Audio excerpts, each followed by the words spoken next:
I've got another of Lu Maoyi's games for you. This one she's playing against this Serbian international master. His name Milos Stankovic. And he's actually so like I said, he's an international master. He's also, this is a much earlier picture, he's much younger in this picture. He's also been increasing his rating since this match. So he's now rated at 2433. So like Lu Maoyi, his rating has been increasing. If you didn't know, Lu Maoyi, she's rated about 2399 here. You have their live ratings. Over here and on the board. Milos was just 2201, and again, he's now 2433. So he's been taking, kicking butt and taking names. And of course, Lu Maoyi, she is rated at 2399 now. So yeah, the Serbian master improving his game, and so is Lu Maoyi.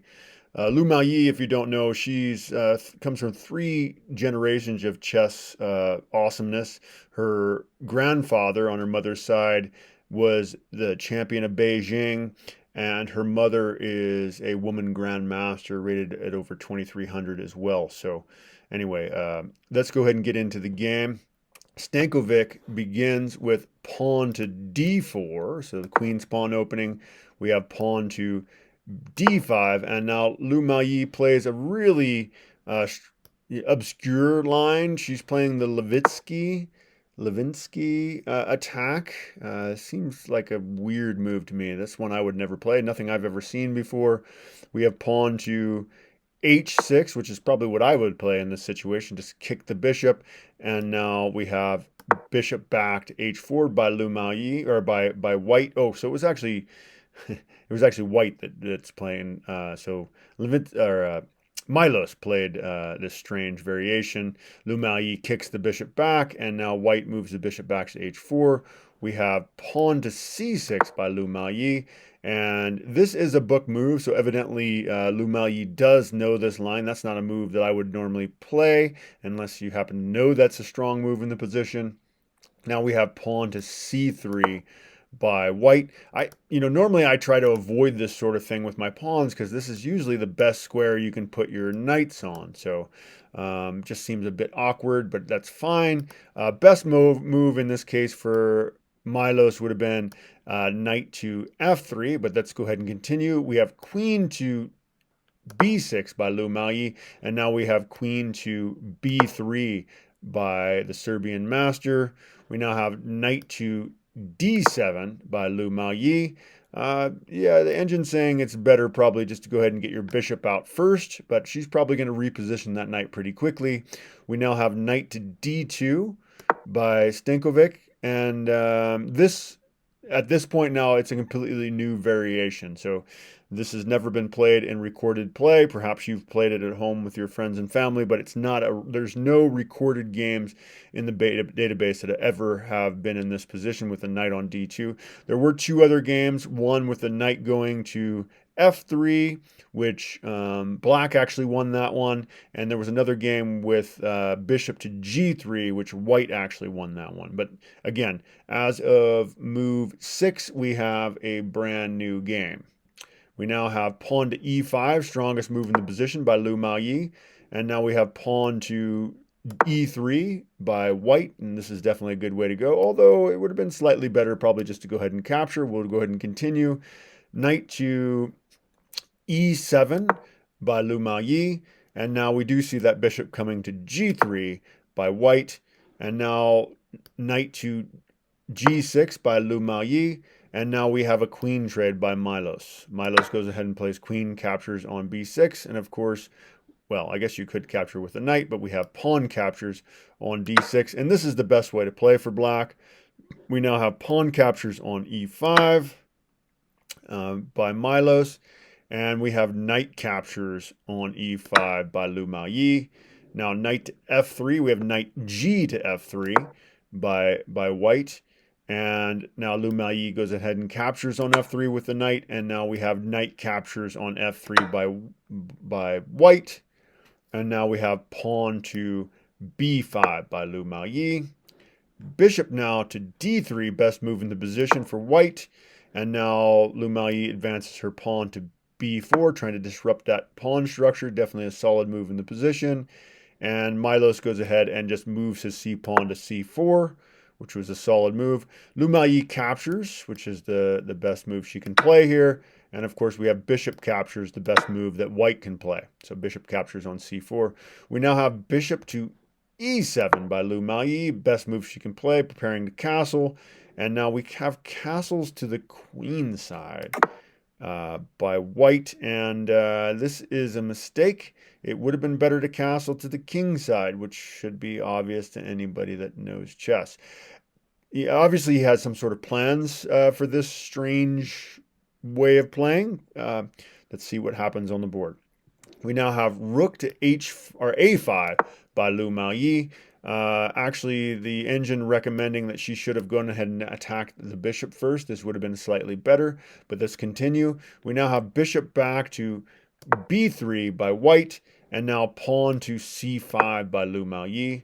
Bishop now to c4 by white, and now bishop develops to e6 by Miaoyi. Bishop now captures on e6 by the international master, and now unfortunately Miaoyi has to mess up her pawn structure with pawn captures on e6.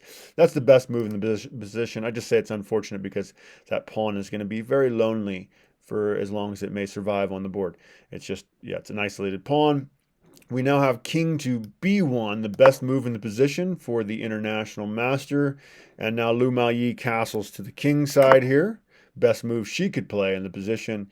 And Milos now plays bishop to d6, which is a blunder. He should have played rook to d7, and we'll go ahead and take a look at that variations. So if instead he plays rook to d7, attacking the bishop perhaps, best move for black, of course the bishop is defending, best move for black is rook f to a8, doubling up the rooks there. And now rook captures on b7. And then we'd have rook captures on a2 by black. And now white would need to go ahead and play rook to c1. And this should have been a better way to go for white than what happened on the board. That's not what he played. He blundered, and we'll go ahead and take a look. We'll go back to what happened on the board now. So instead, he played bishop to d6. Miaoyi now plays the same move. She plays rook to a8. And now we have bishop captures bishop on e7 by Milos. Knight captures on e7 by Miaoyi. And now we have the rook lift to d7, attacking the knight and the pawn. Best move in the position for Milos. Seems like things are going pretty well. And of course, the best move in this situation is to go ahead and capture on a1 by Miaoyi. If you take the knight, we're going to play this checking move and win the rook. So can't take the knight. We have rook now to d1 by the Serbian master. Now the rooks are defending each other, so you can get away with, well, actually you can't get away with taking the knights because they're not defending each other. We now have knight to d5 by Miaoyi, kind of breaking up the communication between the rooks. And we have pawn to e4 by the Serbian master. Best move actually would have been just to go ahead and capture the pawn. He should have just grabbed the pawn there, but okay. We now have pawn to b3 by Miaoyi, and now king to c1 by the Serbian master. Miaoyi moves her knight now to f4, and now we have rook to d8 by the Serbian master. Of course, rook has to capture, so rook captures on d8, rook captures on d8 by white, and now king to h7 by Miaoyi. It might have been better to go ahead and move her king to f7 as the pieces get traded off the board. You do want your kings to be more active, but this is an okay move by Miaoyi. We now have king to b1 by the Serbian master. Not sure what the point of that move is. A better move would have been knight to e5. That would have improved white's position. Yeah, you may be able to tell that white is in a bit of trouble here. Anyway, we now have pawn to c4 by Miaoyi. Best move she can play. And now we do see the knight coming to e5 by the international master. And now Miaoyi again plays the best move in the position. Pawn to c3 here, We have pawn captures on c3 by white, and now knight to e2 by Lu Maoyi. We have rook to c8 by white, and now Lu Maoyi plays the best move, rook to c2, just locking that king in there. Also, you know, if the rook now has to keep an eye on that pawn, as it is an isolated pawn, and the knight could come here, and yeah, that would be game over very shortly. So Milos now plays pawn to g3. This is a solid move considering the situation. And, well, Lu Maoyi goes ahead and captures on c3 anyway, as she does have two attackers. We have rook captures on c3 by white. Really, only thing he could do is stop mate. And so, of course, Lu Maoyi captures on c3 with her rook. And now we have king to b2 by white. And Lu Maoyi now plays rook to c2. This is the best move in the position, eyeing these pawns over here. King captures on b3, the best chance that white had anyway. And now we do see rook captures on f2. We have pawn to h4, trying to save the pawns. And now we have rook to e2 by Lu Maoyi. And it is in this position on move 37 that the Serbian master does resign the game. So he gave up here. Didn't see that he had a chance at fighting all these problems. He's obviously going to lose this pawn here. No way to defend it. And, you know, his pawns are blocked. There's a pass pawn over here and a knight versus a rook. This is a hopeless position. He's down 3 points. Well, he's down 3 points as far as material. Stockfish says he's down like 7 points. Yeah, there's no way to really continue. I do respect those who do fight on, so I probably would fight on this position, but yeah, it is pretty much hopeless. So yeah, on move 37, this international master, very strong international master. Like I said, he's now rated at 2433. So this game was actually played back in January of this year. So Lu Maoyi was actually 11 years old, and this international master was 30, 31, depending on when his birthday is. And he still managed to increase his rating by over 200 points at that age. That's pretty impressive. So this guy knows what he's doing. He's just facing a dragon across the board. Lu Maoyi's like some sort of fire-breathing dragon on the other side of the chessboard. It looks like an 11-year-old girl, but she is actually a beast on the chessboard. Anyway, thank you for joining me for that. I hope you enjoyed it.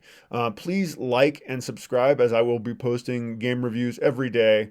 Also, I have some tactics, yeah, you can check me out on Patreon if you're interested in taking classes. I do group and individual classes. So the link in the description for my Patreon account. Anyway, thank you for joining me. Take care. Bye-bye.